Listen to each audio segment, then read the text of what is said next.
Hello বন্ধুরা, স্বাগত তোমাদের সবাইকে দা নেক্সটের আর একটা নতুন ব্লগে। তো দেখতে পাচ্ছ আজকে আরও একটা নতুন ব্লগ নিয়ে চলে এসেছি। তো আজকে যে ব্লগটা তোমরা দেখছো সেটাতে আমি গাড়িতে পিপিএফ করাচ্ছি। যদিও এইটা বেশ কিছুদিন আগেই আমি ভিডিওটা শ্যুট করেছি, কিন্তু আজকে আমি ভিডিওটা আপলোড করছি কারণ বেশ কিছু কাজের চাপের জন্য আমি এই ভিডিওটা দিতে পারিনি। তারপরে ওর জন্য ভাবলাম ভিডিওটা আজকেই দিয়ে দিই। তো দেখতে পাচ্ছ সাথেই রয়েছে প্রাণ, দেখো আমার জাভা 42 ববার বাইকটা রয়েছে। এবং আজকে তারা আমার এই বাইকটাতে আমি আজকে পিপিএফ করাবো। তো পিপিএফ করানোর জন্য অলরেডি আমি বেশ কিছুদিন আগে বুকিং করেছিলাম। এই দাদা দুটো দেখতে পাচ্ছ, এরা কলকাতা থেকে এসছে আমার বাড়িতে এখানে গাড়িটাকে পিপিএফ করতে। তারা বলেছিল তাদের কলকাতাতে শপ আছে, তারা বলেছিল যে কলকাতায় এসেও তোমরা আমাদের শপ থেকে পিপিএফ করিয়ে নিতে পারো।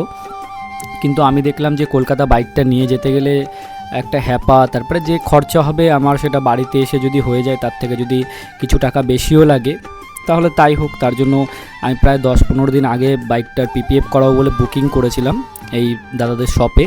তো তারা অলরেডি এসে আজকে পিপিএফটা করে দিয়ে যাচ্ছে। যদিও অনেকক্ষণ এসছে, অনেকক্ষণ তারা সিট ঠিটগুলো খোলাখুলি এইসব অনেক কাজ করেছে, গাড়িটা ওয়াশগুলো সব করা হয়ে গেছে। এখন যা দেখতে পাচ্ছ পেছন মার্গারটা পিপিএফ হচ্ছে, এরপরে সামনের মার্গারটা হবে এবং ফ্রন্টের যে ট্যাঙ্কিটা আছে অয়েল ট্যাঙ্কিটা সেইটা হবে। গাড়িটা যেখানে পেন্ট আছে সেখানটা সবটাই পুরো পিপিএফ করিয়ে নেব, কারণ গাড়িটা কেনার পর দিয়ে কিছু টাকার সমস্যার জন্য অনেক দিন ধরে পিপিএফটা করাতে পারছিলাম না।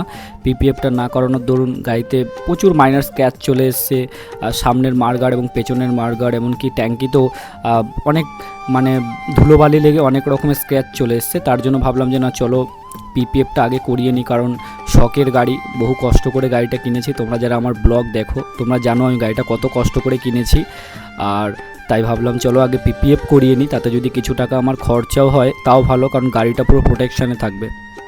তার জন্য তাদের সাথে কন্ট্যাক্ট করে আসে এবং আজকে ফাইনালি গাড়িটার পিপিএফ হয়ে যাচ্ছে।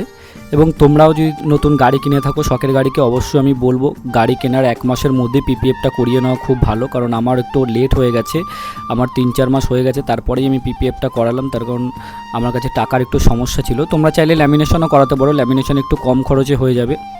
হ্যাঁ, যারা নর্মালি বাইকে করাতে চাইছো, এখন পয়সার সমস্যা হচ্ছে, তারা ল্যামিনেশন করিয়ে নিতে পারো। ল্যামিনেশনটাও মোটামুটি 2 বছর যায় না, যদিও 15-16 মাস মতো যায়, 1-1.5 বছর যাবে, তারা গ্যারান্টি দেয়। আর পিপিএফ করালে, এই যে আমি পিপিএফটা করাচ্ছি এটাতে একটু খরচা বেশি, কিন্তু এটা ওরা বলছে 4 বছর, ওরা 5 বছর বলছে 4-5 বছরের মধ্যে কিছু হবে না, কিছু হলে তার সম্পূর্ণ দায়িত্ব ওদের, এবং সেটা আবার তুলে আবার নতুন করে পিপিএফ করে দেবে, সেরকম একটা ওরা গ্যারান্টি দিচ্ছে।